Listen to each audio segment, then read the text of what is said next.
Chers amis,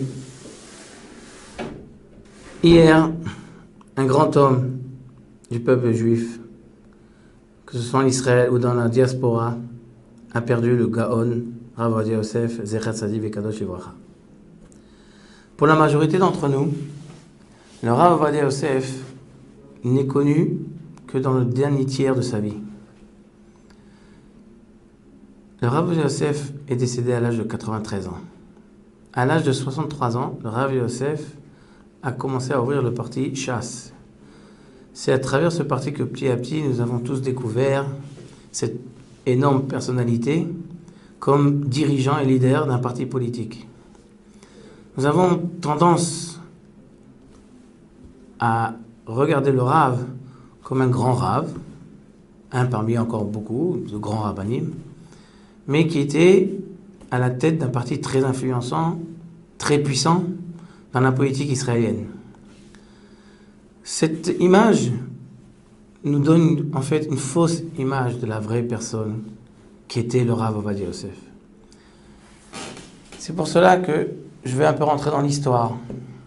Le Rav Ovadia Yosef, il est né en 1920 et il a déjà à l'âge de 30 ans, il avait déjà écrit des livres, il y a Bia Omer, qui sont des grandes bases de la halacha jusqu'à aujourd'hui. Et le Rav Ovadia Yosef était déjà connu à l'âge de 20 ans, 25 ans. Je suis parmi tous les grands rabbanim d'Israël qui ne sont plus de ce monde, ça fait presque même 50 ans, comme un futur dirigeant et un futur grand Rav dans le peuple d'Israël.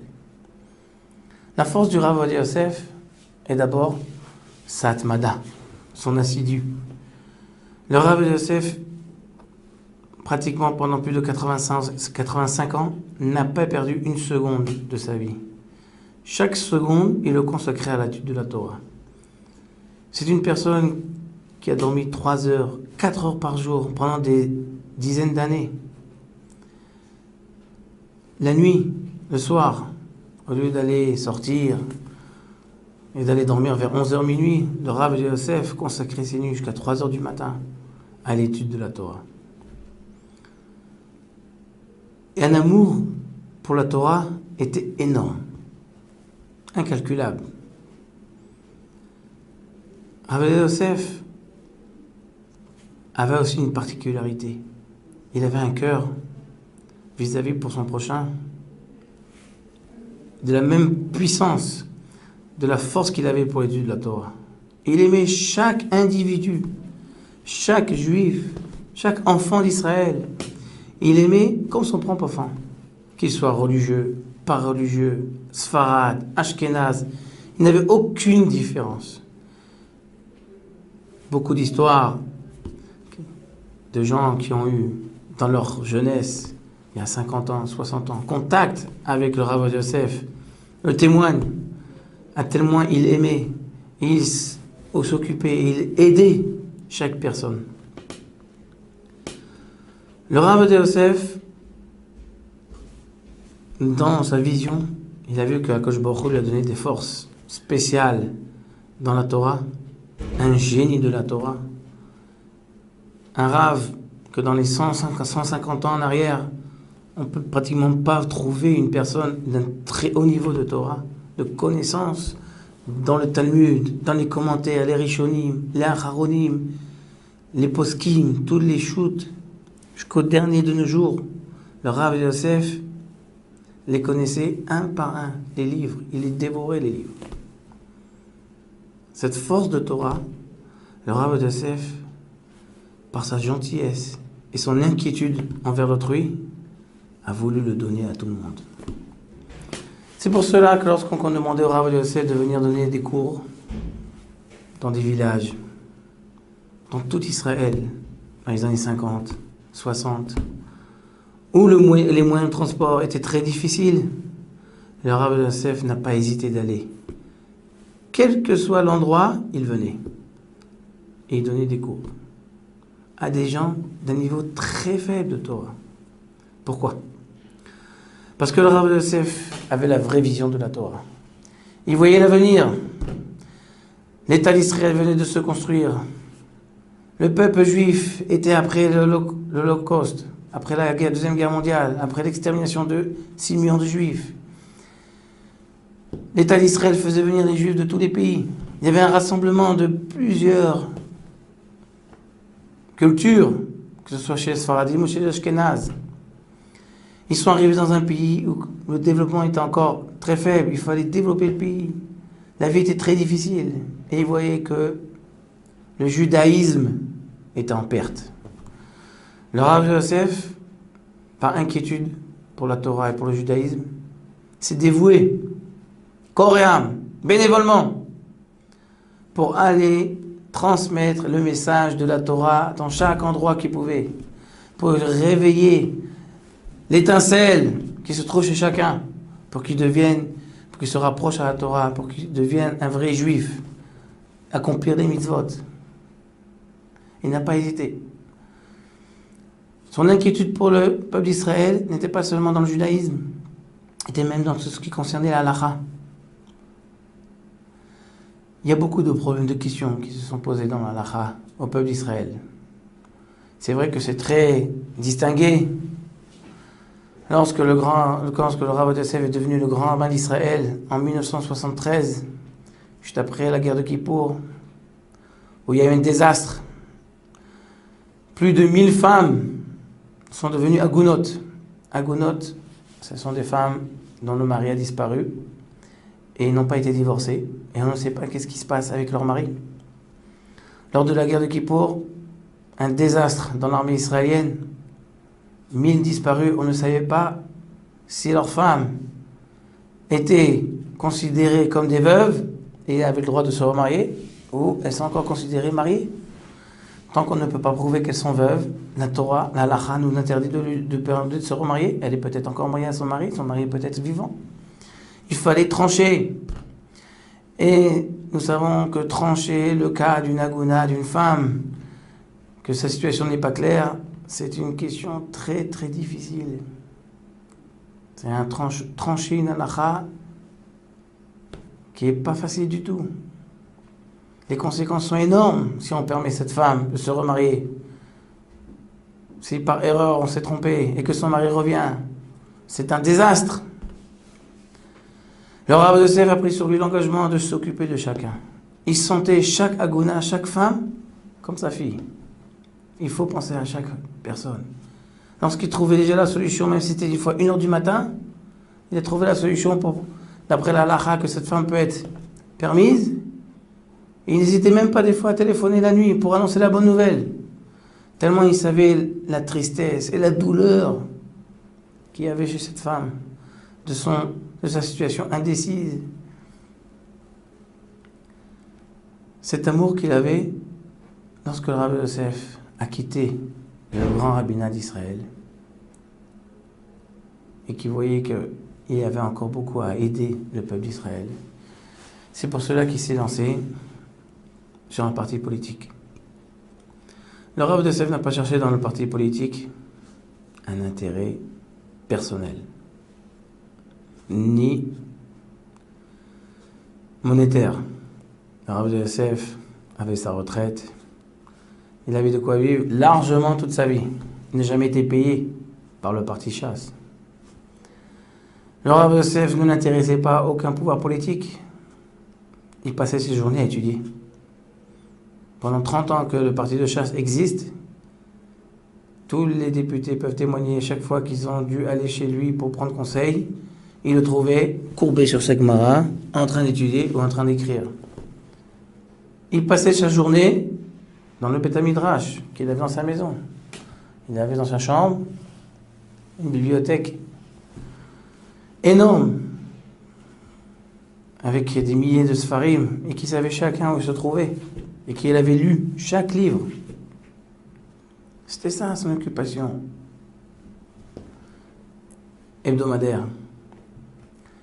Le Rav Yosef a vu, par la force d'un parti politique, un moyen de pouvoir arriver à chaque juif en Israël, de pouvoir lui transmettre un peu de judaïsme, de lui éclairer la voie de la Torah.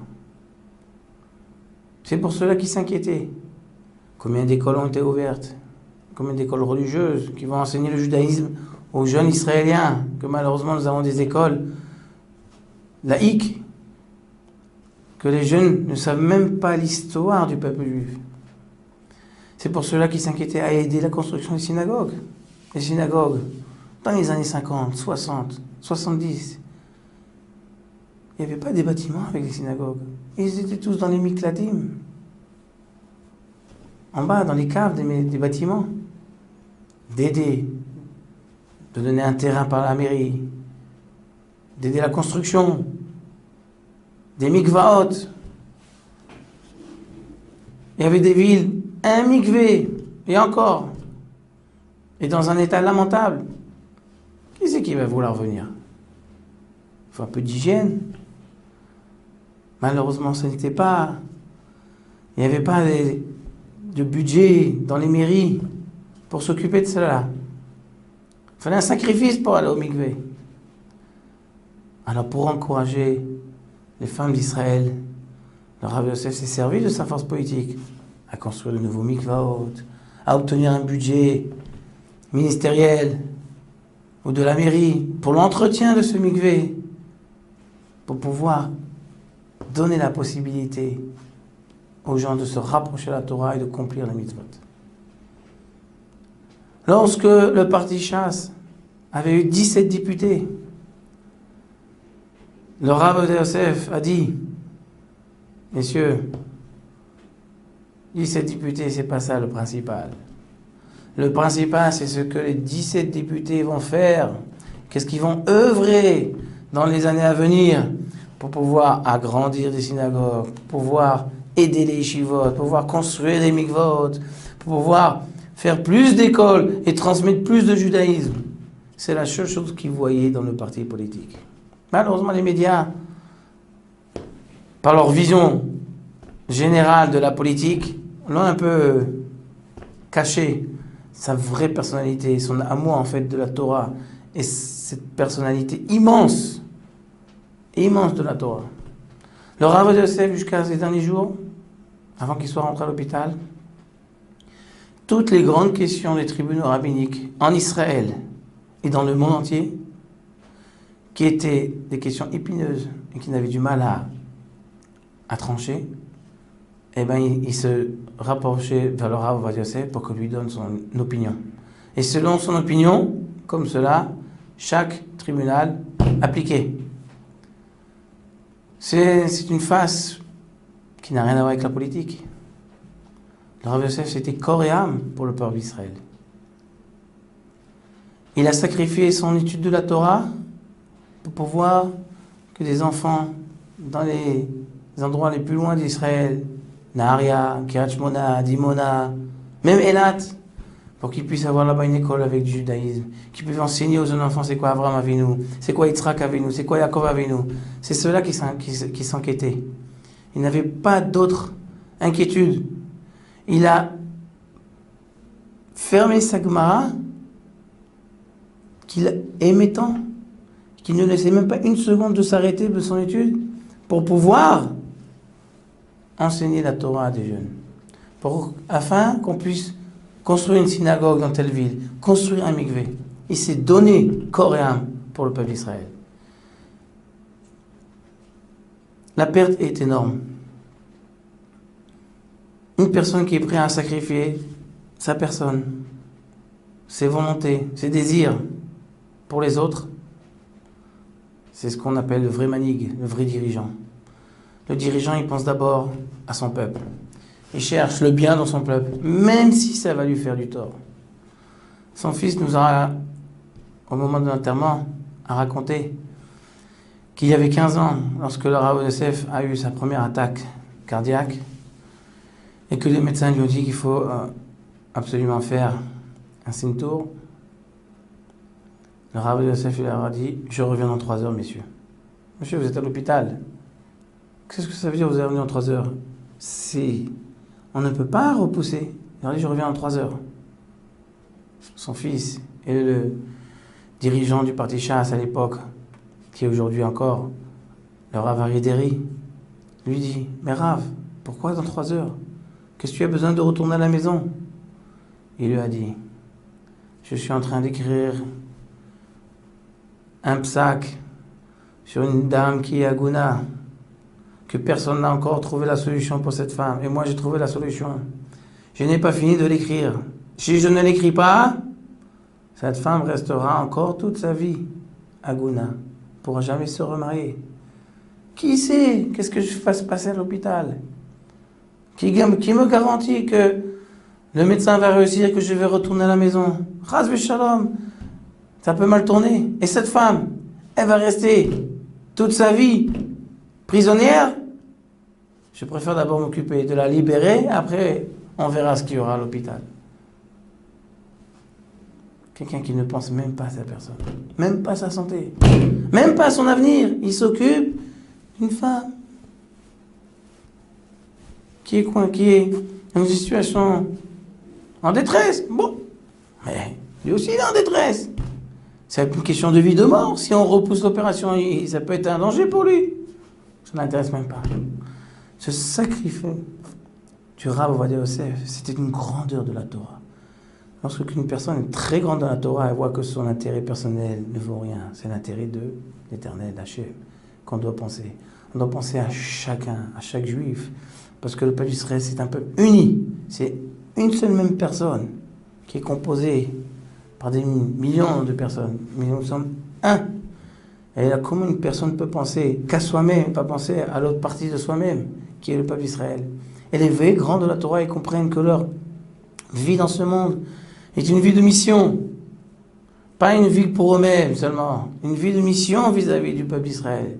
Que je beaucoup les amis des dirigeants pour qu'eux, ils puissent être le vrai berger du peuple d'Israël, les guider. Donc d'abord, ils pensent au peuple avant de penser à leur-même. Voilà. Il ne nous reste que de demander à Dieu, à Hachem, qui nous donne les forces de continuer après cette grande perte. Car nous n'avons pas quelqu'un qui peut le remplacer actuellement. Nous allons nous retrouver avec un grand trou. Des centaines de questions de halakha qu'on n'arrivera pas à trancher. On ne sait pas comment on va faire. Un guide pour donner des conseils. Comment le peuple d'Israël doit avancer avec tous les problèmes qu'il a. Les ennemis extérieurs et intérieurs. Nous sommes vraiment ce qu'on dit des orphelins. Un orphelin, il ne sait plus où se tenir. Il n'y a personne qui peut le soutenir. Nous sommes malheureusement dans une situation aujourd'hui où on demande à Hachem que lui nous guide. Qu'il soit lui le vrai guide. Qu'il nous envoie le Mashiach. Qu'il nous envoie qu'on aura droit de voir Tchiat HaMetim, de revoir tous ces sadikim revenir parmi nous. Et que Akadosh Baruch Hu, il nous envoie la consolation à nous, à tout le peuple d'Israël, que ce soit en Israël ou à la diaspora. Car nous tous, nous avons suivi l'enseignement du Rav Ovadia Yosef. Nous étions ses élèves. Il était comme notre père. Et je souhaite à tout le monde que Akadosh Baruch Hu leur donne les forces, qu'ils puissent continuer cette épreuve avec autant d'ardeur qu'ils avaient avant la disparition de notre cher maître, le Rav Ovadia Yosef. Zecher Tzadik Vekadosh Libracha.